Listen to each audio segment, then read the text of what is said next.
But first, if you believe children's lives matter, if you think the truth deserves to be heard, then prove it. Subscribe now. Because every subscriber is a voice demanding justice for Jack and Lilly Sullivan. The performance of grief that had started this nightmare was over. The conspiracy had been exposed. But the real tragedy was still unfolding on the backroads of eastern Canada, where two innocent children were being carried toward a fate that would separate them from their family, their community, and their very identities forever. The race to save them had entered its final phase, and investigators knew that the next few hours would determine whether this story ended with a rescue or with two children disappearing forever into the darkness of human trafficking. The command center established in Moncton, New Brunswick, hummed with activity as investigators coordinated what had become the largest child recovery operation in maritime Canadian history. Multiple agencies worked around the clock, analyzing every piece of evidence, following every lead, and praying that they would find Lilly and Jack Sullivan before it was too late. The convenience store sighting had provided investigators with their most recent location data, but it had also revealed something more disturbing: the children's condition. Enhanced analysis of the security footage showed that both Lilly and Jack appeared thinner than in their original missing persons photos, suggesting they had been inadequately fed during their captivity. More concerning were the behavioral indicators that child psychology experts identified in the footage. Both children showed signs of what specialists called learned helplessness, a condition that develops when children are repeatedly told that resistance is futile and that compliance is their only option for survival. They're not just scared, one expert explained to investigators. They've been conditioned to believe that this is their reality now. That's a level of psychological manipulation that takes weeks or months to achieve. The implications were heartbreaking. Lilly and Jack hadn't just been hidden away from their family, they had been systematically broken down psychologically to make them easier to control and less likely to try to escape or seek help. But the footage also provided hope. Despite everything they had endured, both children were clearly alive and, based on their movement patterns, appeared to be physically unharmed. The trafficking network, whatever their ultimate intentions, had kept the children in survivable conditions. The search effort was focusing on a triangular area of rural New Brunswick where multiple highways intersected, providing traffickers with numerous escape routes while also offering the kind of isolated properties where children could be hidden temporarily. Ground teams were methodically checking every abandoned building, every remote cabin, every property that might provide temporary shelter for people trying to avoid detection. Helicopter surveillance was coordinating with these ground efforts, using thermal imaging to detect heat signatures that might indicate human presence in supposedly vacant buildings.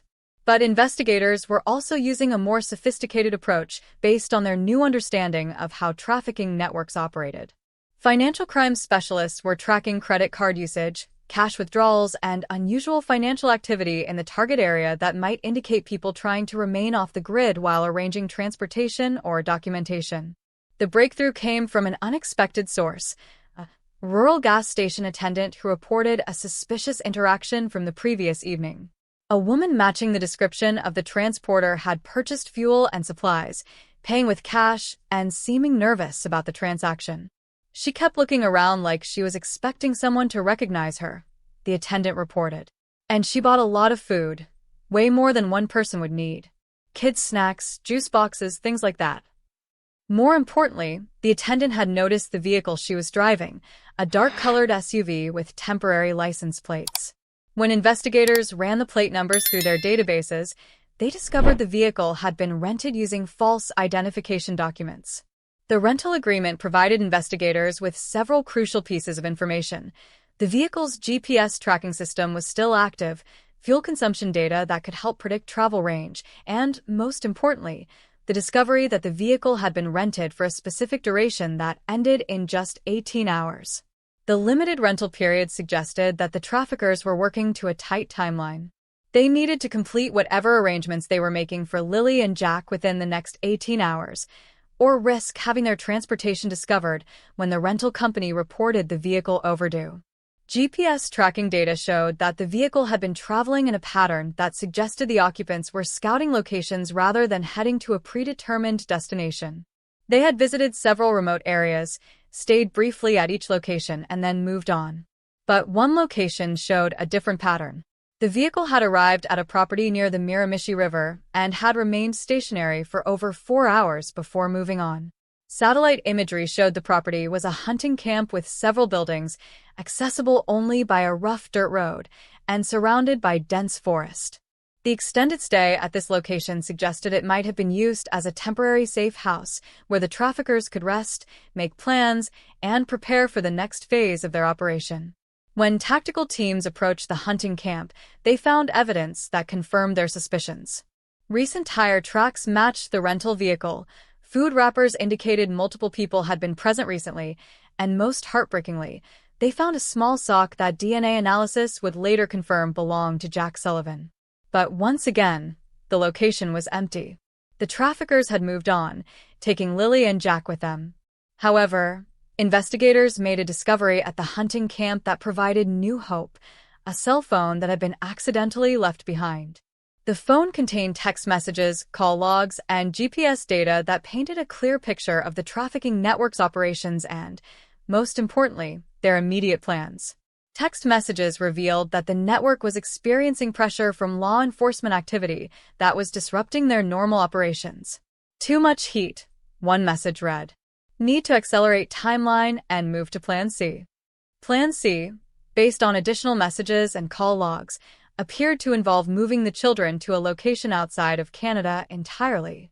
References to the boat and Tuesday pickup suggested that Lilly and Jack were being prepared for transport by water to an unknown destination. The timeline was devastating. Tuesday pickup was less than 12 hours away. Investigators immediately began coordinating with Coast Guard units and Marine Patrol divisions to identify all possible water-based transportation routes from the New Brunswick coast.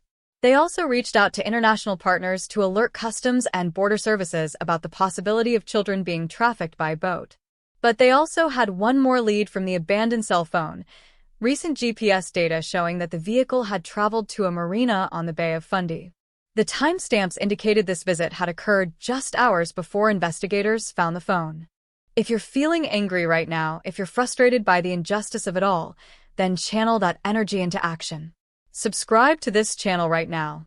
Because if you won't even click a button to support the search for truth in cases like this, then what does that say about your commitment to justice? And if you're not going to subscribe, then at least tell us why in the comments. What's stopping you from standing up for Jack and Lilly Sullivan? The marina was small, serving primarily local fishing vessels and recreational boats. But when investigators arrived, they found that a boat matching the description mentioned in the text messages had been rented by someone using the same false identification documents that had been used for the vehicle rental. The boat rental agreement showed that the vessel was equipped for extended ocean travel and had been rented for a week-long period. More concerning, the boat's fuel capacity and range suggested it could reach locations as far away as the northeastern United States or even international waters where transferring cargo to larger vessels would be possible. Harbor surveillance cameras captured images of the rental boat leaving the marina just hours earlier, but the vessel was already beyond visual range and traveling in open ocean where tracking would be extremely difficult. The investigation had reached a critical point. Lilly and Jack Sullivan were now on a boat in the Bay of Fundy, being transported by people who specialized in making children disappear permanently. Once that boat reached its destination, whether a remote location along the coast or a transfer point in international waters, the chances of ever finding the children again would become virtually zero. Every available Coast Guard vessel was deployed in a search pattern designed to intercept the boat before it could reach whatever destination the traffickers had planned. Aircraft were coordinating with Marine units, using sophisticated radar and communication equipment to scan thousands of square kilometers of ocean. But investigators knew they were racing against more than just time and distance. They were racing against a network of criminals who had planned for exactly this type of pursuit and who had contingency plans that might include disposing of evidence, including human evidence, if capture seemed imminent. The children who had vanished from the woods of Nova Scotia were now somewhere on the vast expanse of the North Atlantic, further from home than they had ever been, in the hands of people who viewed them as nothing more than cargo to be delivered to the highest bidder. The race to save them had moved from land to sea, but the stakes remained the same. Find Lilly and Jack Sullivan before they disappeared forever into the darkness of international human trafficking. The Coast Guard cutter cut through the choppy waters of the Bay of Fundy as dawn broke over what investigators prayed would be the final chapter in the search for Lilly and Jack Sullivan. Radar operators scanned their screens for any vessel that might be the boat carrying two terrified children toward an uncertain fate. The search area was vast, thousands of square kilometers of open ocean where a single boat could disappear among fishing vessels, recreational craft, and commercial shipping. But investigators had one advantage. The traffickers didn't know that their abandoned cell phone had revealed their plans. At 6:23 a.m., a Coast Guard aircraft spotted a vessel matching the description of the rental boat approximately 30 kilometers off the New Brunswick coast. The boat was traveling at high speed toward deeper waters, following a course that would take it into international territory within hours. "We have visual contact," the aircraft commander reported. One vessel, consistent with target description, heading northeast at approximately 25 knots. No visual confirmation of occupants. The pursuit that followed was unlike anything Coast Guard personnel had experienced in these waters. The boat's operator was clearly experienced in marine evasion techniques, using weather patterns and commercial shipping lanes to avoid interception while maintaining course toward international waters. But the traffickers had made one crucial mistake.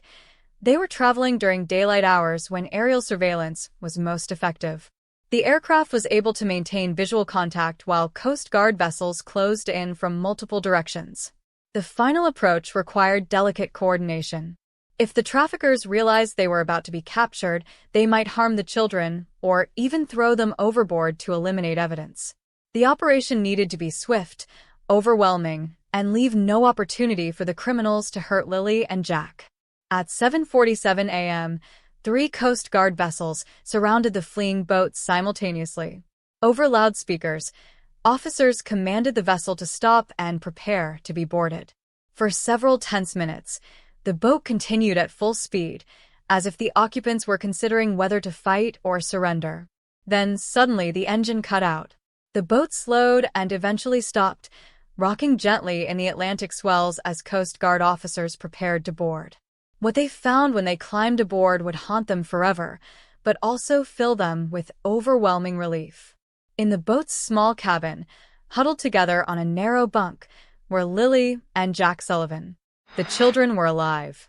They were thinner than in their photos, clearly frightened and showing signs of the psychological trauma they had endured over the past months. But they were breathing, they were responsive, and most importantly, they were finally safe. "Are you Lilly?" one of the Coast Guard officers asked gently, kneeling down to the 6-year-old's eye level. The little girl nodded silently, then asked the question that broke every adult heart on that boat. "Can we go home now?" The woman who had been transporting them surrendered without resistance, but her demeanor was what investigators found most disturbing. She showed no remorse, no recognition that she had been trafficking children, no understanding of the trauma she had inflicted on 2 innocent lives. "They're better off," she told investigators during processing. Where they were going, they would have been taken care of. They would have had new families, new lives. Sometimes that's better than what they had. The comment revealed the twisted logic that allowed human traffickers to justify their crimes, the belief that they were somehow helping children by severing them permanently from their families and identities. But for Lilly and Jack Sullivan, the nightmare was finally over. The reunion with their family took place at the RCMP headquarters in Halifax, under carefully controlled conditions designed to minimize additional trauma to the children. Grandmother Belinda Gray, who had spent months advocating for Amber Alerts and coordinated search efforts, was the first family member to hold her grandchildren since their disappearance. The image of that reunion, 2 small children clinging to their grandmother while investigators and medical personnel stood quietly nearby, became a symbol of hope for families dealing with missing children cases across Canada. But the investigation was far from over. The trafficking network that had been willing to purchase Lilly and Jack from their own mother was still operating, still targeting vulnerable children, still destroying families for profit. In the weeks that followed the rescue, investigators worked with international partners to dismantle as much of the network as possible. Additional arrests were made across multiple provinces, and evidence seized during the investigation helped break up similar operations in other countries. If you're someone who believes children deserve justice, who thinks the truth matters more than protecting lies, then you need to subscribe right now. Because if you won't stand up for missing children by hitting that subscribe button, then honestly, what will you stand up for? And if you're not going to subscribe, at least have the courage to tell us why in the comments.